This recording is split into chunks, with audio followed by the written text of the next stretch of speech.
আবারও উত্তপ্ত ভাঙড়ে পঞ্চায়েত সদস্যকে লক্ষ্য করে বোমা মারার অভিযোগ আইএসএফ এর বিরুদ্ধে।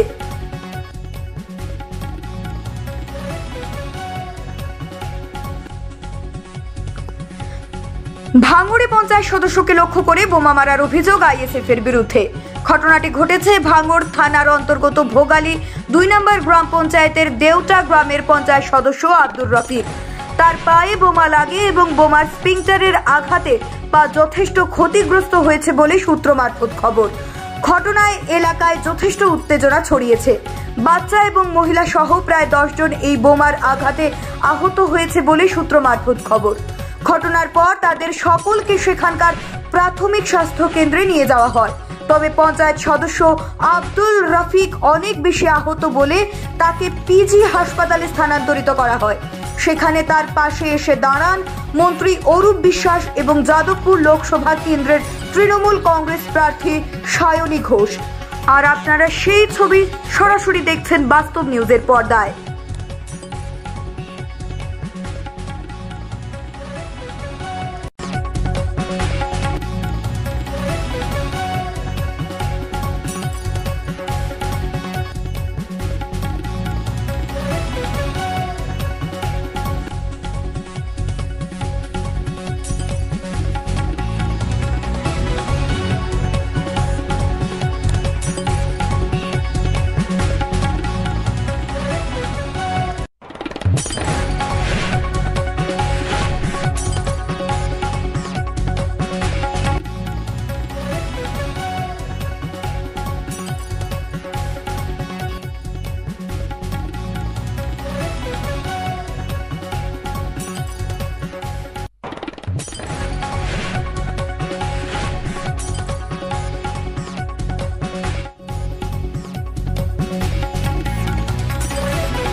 আবার এই নতুন করে উত্তেজনা দেখুন, অবিলম্বে নওশাদকে গ্রেফতার করা উচিত।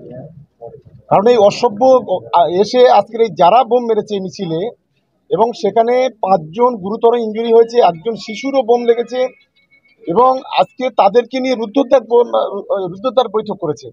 বৈঠক করার পর এই ঘটনাটা ঘটেছে। ঠিক পঞ্চায়েত নির্বাচনে এই সন্ত্রাসের বাতাবরণ তৈরি করেছিল। আবার নতুন করে এসে আবার গত কয়েকদিন ধরে এখানে যত সমাজ বিরোধী, যত খুনি, তাদেরকে নিয়ে রাতের অন্ধকারে তারা বোম বাজছে এবং পিছন থেকে সমস্ত অর্থ যোগান দিয়ে এই ঘটনা ঘটছে। এই ধরনের পশুভিত্তিক মনোভাব আমরা তীব্র নিন্দা করছি। রাজনৈতিকভাবে গণতান্ত্রিকভাবে না পেরে এখন সন্ত্রাসের রাজত্ব কায়েম করার চেষ্টা করছে, ঠিক যেমন পঞ্চায়েত নির্বাচনে করেছিল। তার প্রতিফলন হিসেবে আজকে এখানে আমাদের পঞ্চায়েতের সদস্য আব্দুর রফিক সহ প্রায় 5 জন গুরুতর আহত এবং একটা শিশু, সেও গুরুতর আহত। আপনারা বলছেন, বারবার বলছেন যে পঞ্চায়েত এবার ভালোভাবে নির্বাচন হচ্ছে। দেখুন, আমরা গত 3 মাস ধরে বিভিন্নভাবে এরা সন্ত্রাসের বাতাবরণ তৈরি করতে চেয়েছে। আমরা আমাদের কর্মীদের শান্ত থাকতে বলেছি। গত 3 মাসে সিঙ্গেল ইনসিডেন্ট নেই তৃণমূল কংগ্রেসের পক্ষ থেকে। কিন্তু তারপরেও এই এলাকায় যাতে পায়ের তলাইতে জমি যে সরে গেছে সেটাকে ফিরিয়ে আনার জন্য গত কয়েকদিন ধরে, 1 সপ্তাহ ধরে আইএসএফ আশ্রিত সমাজ বিরোধীরা এই ঘটনা ঘটছে। গতকালকে কোঁচপুকুরে একজন আইএসএফ এর বাড়ি থেকে প্রায় 1 ডজন বোমা উদ্ধার হয়েছে, কয়েকজন পালিয়ে গেছে। গতকালকে সারা রাত ধরে বামুনিয়াতে সেখানে বোমা বাঁধার কাজ চলেছে। এই সমস্ত অর্থ এই নওশাদ সিদ্দিকীর নেতৃত্বে হচ্ছে। আমি বলবো অবিলম্বে এই নওশাদকে গ্রেফতার করা উচিত।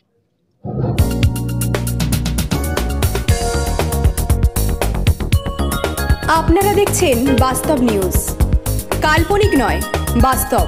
প্রত্যেক দিনের খবরের আপডেট পেতে আমাদের চ্যানেলটি সাবস্ক্রাইব করুন ও বেল আইকনে ক্লিক করুন।